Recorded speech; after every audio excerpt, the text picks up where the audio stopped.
కేవలం 7,999K up to 10 kgs వరకు బరువు తగ్గి అధిక బరువు నుంచి వచ్చే ప్రధాన సమస్యలను దూరం చేసుకోండి. హాయ్ హలో నమస్తే, welcome to movie mixture. Tamannaah Bhatia, Shraddha Kapoor మధ్య క్లాష్ రాబోతుందా? ఇద్దరు ఒకే డేట్ పై కర్చీఫ్ వేశారా? తమన్నా ఫిల్మ్ తప్పుకునే పరిస్థితి లేదా? స్త్రీ 2 సక్సెస్ తర్వాత సాహో బ్యూటీ హారర్ కథతో వస్తుందా? జానర్ మార్చిందా? ఈ ఆగస్టులో బాలీవుడ్ బ్యూటీస్ తమన్నా భాటియా, శ్రద్ధా కపూర్ మధ్య బాక్స్ ఆఫీస్ వార్ జరగనుంది. ఒకే డేట్ పై కర్చీఫ్ వేశారు ముద్దుగుమ్మలో. స్త్రీ 2 సక్సెస్ తర్వాత గ్యాప్ తీసుకుని శ్రద్ధ నుండి వస్తున్న ఫిల్మ్ ఈత. ఈసారి హారర్ జానర్ నుంచి బయోపిక్ కి షిఫ్ట్ అయింది సాహో బ్యూటీ. చావా ఫేమ్ లక్ష్మణ్ ఉతేకర్ మరొక రియల్ స్టోరీని సిల్వర్ స్క్రీన్ కి పరిచయం చేయబోతున్నాడు. మహారాష్ట్రకు చెందిన తమాషా లావణి కళాకారిణి విఠాభాయి నారాయణ గాంకర్ జీవిత కథ ఆధారంగా ఈ మూవీని తెరకెక్కిస్తున్నాడు లక్ష్మణ్.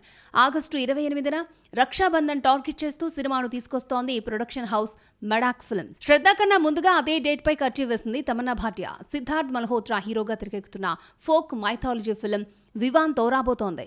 యాక్చువల్లీ ఈ ఏడాది మే 15న రిలీజ్ డేట్ అనుకున్నారు, కానీ ఐపీఎల్ పోస్ట్ ప్రొడక్షన్ వర్క్ కారణంగా మూవీ ఆగస్టు 28పై కర్చీఫ్ వేసుకుంది. వివాన్ మూవీని బాలాజీ మోహన్ పిక్చర్స్ అత్యంత ప్రతిష్టాత్మకంగా తెరకెక్కిస్తోంది.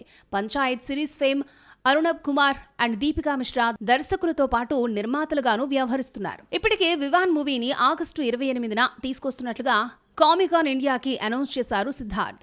సో అదే టైంకి మూవీని తెచ్చేయాలని మేకర్స్ గట్టిగా ఫిక్స్ అయ్యారు. కానీ ఈతతో పోటీకి దిగుతోంది శ్రద్ధ.